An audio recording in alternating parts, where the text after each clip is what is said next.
Well, I am driving down the road. I am going to Winback Farms with Mario to look at yearlings for the Ontario Select Yearling Sale. As usual, I take any time I can, free time, to make sure we get everybody informed of what's going on at the stable, what is happening this week, last week, what our plans are. We are back now with the aged horse segment of the videos this week. Now, our aged horses are dwindling a little bit.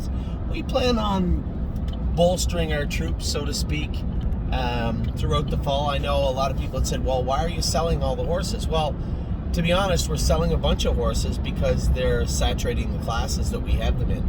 A lot of the times it's on recommendations of the horse, of the trainers we have the horses with. For instance, Mark Beckwith said, hey, Anthony, so admirable, probably should move that filly. She's got her won her way out of the classes that I have for her here. I don't really know where you're going to race her, and she'd never be worth more money than she is right now. Probably should move her. That's what we did. So when it comes to moving the horses, it goes down to, as I said in an earlier video, usually two things predicate us moving the horses. First one being the horse is approaching or has won his or her way out of the classes in that particular area, and I'm not that interested in moving the horses to a new jurisdiction to see if they can do. Sometimes we'll do that, but in many cases we will not. We'll opt to sell the horse. So you saw that with a number of the sales this summer.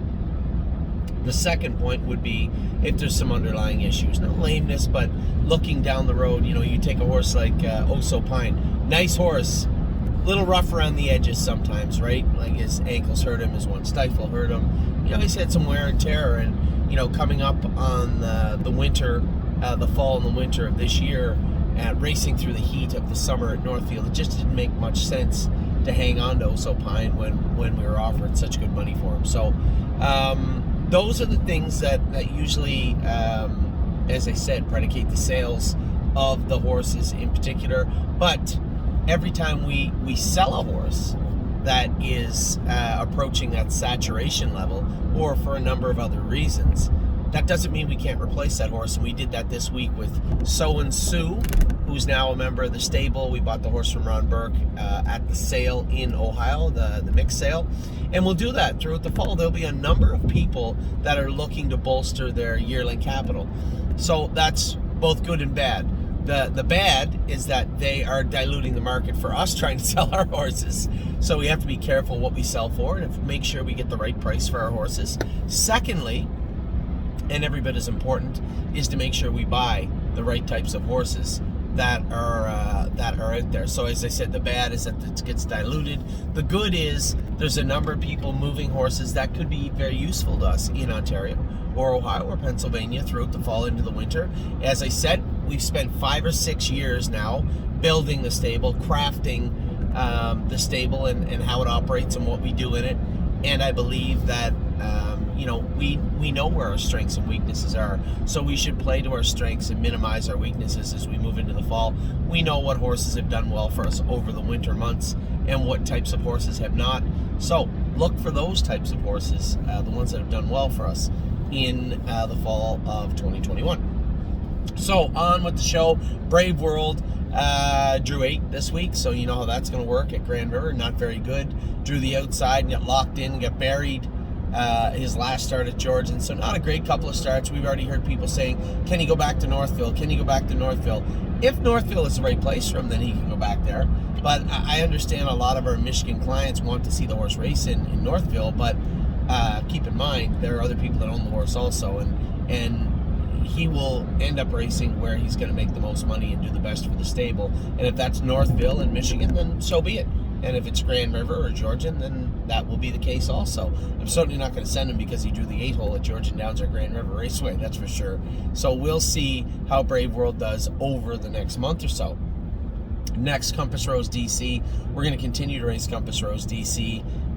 She's in to go Wednesday, coming off poor performance, a rare poor performance for her, but it wasn't without its reasoning. Her liver count was high. We gave her a week off, and she's back in to go this week. Cruising in style again, just kind of bouncing around Saratoga for the next little bit. We'll see what happens with Cruising in Style. Don't believe me, just watch 9-hole and a 9-horse field. Not really that interested in that. At some point, this guy's going to have to re-enter the claiming ranks. I know we've had a number of people say, well, can we send him here? Can we send him there? No, we're not sending him to a million different places. At the end of the day, don't believe me, just watch is going to race here in a competitive fashion in Ontario. Globetrotting is racing again in Philadelphia this week. I can't say I was super thrilled with the drive she got, but that happens. I mean, she was bet down, and I think Joe Bongiorno, just driving for Ron Burke, decided that he was going to corner pole her to the front. I can't really, if I didn't own the filly and or the mare and I didn't know her, I would say he probably made the right move. But in this particular case, I wish he maybe had stayed in. We'll see how she races next week at Philadelphia. Path of Totality. We have run into a little problem with Path of Totality. She's bleeding a little bit, even through Lasix. So we're working on changing, her diet, two, the way we treat her heading into the races to ensure that we keep her dried up. We'll see. I mean, we have options. It's not like she's bleeding poorly, badly. She is bleeding a little bit. So we'll see how we treat that moving forward. For her, obviously, you guys know my plan with Path of Totality. I'll make it known to everybody. I think I have. This is a filly I think is pretty well bred. Very nice filly, very high speed, fast filly. That wasn't put together the greatest, but tried her heart out every time she was on the track. I couldn't think of a better horse as a trainer and a driver to breed than her. Obviously, she's not a world champion. She's only got 50, 60,000 made. I would love to get her to 6 figures. That might be difficult if we can't find a real decent place to race her. But for now, Path of Totality is racing. I guess we'll try her once more in Pennsylvania for sure, and then if we have to change after that, we will. But Path of Totality is likely heading to the breeding shed this winter later on, and a lot of people said, well, can we sell her? No. So if you're involved with the group in any capacity and you're looking for some sort of a sale on Path of Totality, I can assure you that will not happen. She will be likely bred to Walner, to be honest, and then we will go from there with Path of Totality.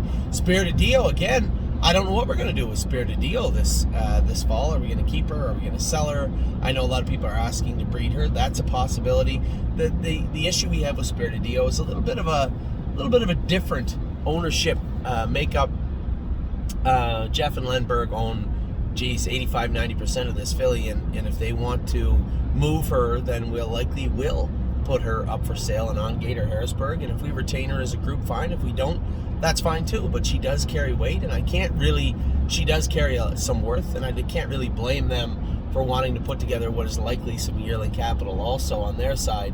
So we'll see what happens with Spirited Dio. A lot of different scenarios in that mare. Whether we keep her as a group, we can buy Jeff and Len out potentially, given the price, depending on what the price is, or we can move her along. So I know a lot of people are going to be, we want to keep her, but at the end of the day, we are going to move together in a more productive manner this year. We know it works, we know it doesn't, and when it comes to a horse like Spirited Dio, when you have somebody that owns a great majority of the horse, and if they want to move the horse, then we will move the horse.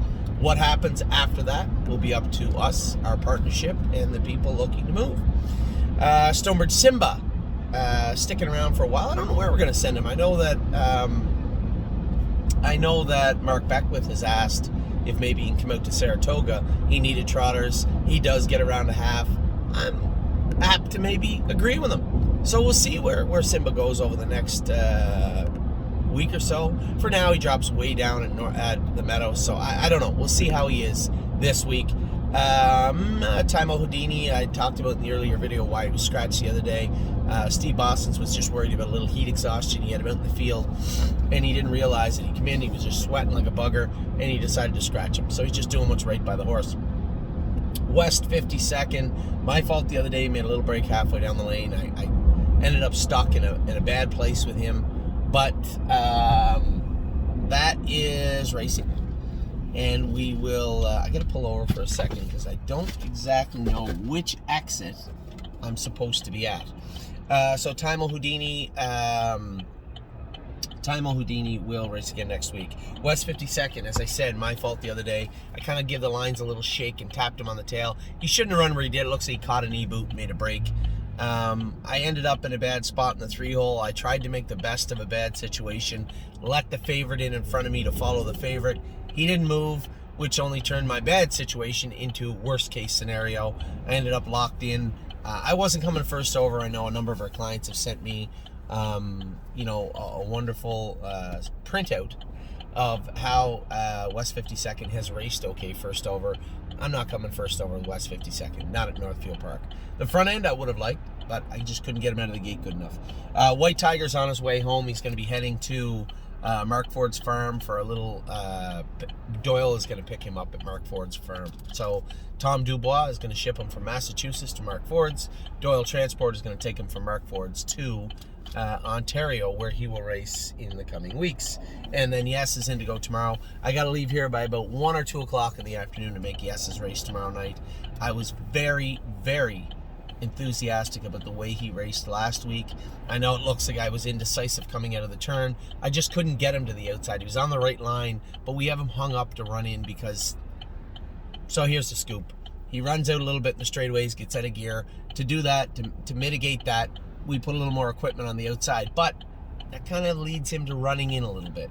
So you got to watch what you do when you're trying to drag him across the track into the 5-wide path. I just couldn't get him out there quick enough. I opted to abort and go back to the inside where he finished up pretty good to finish 5th. Tomorrow you'll probably see him near the front end, I would imagine, but I was very impressed with the work Jason and the veterinarian is putting into him to get him back to where he was. Just a great job by them, and I'm very optimistic about tomorrow. So that is that. I'm going to take a look at where I'm at, where I need to be, and get on my way again to Winback Farms in Caledonia.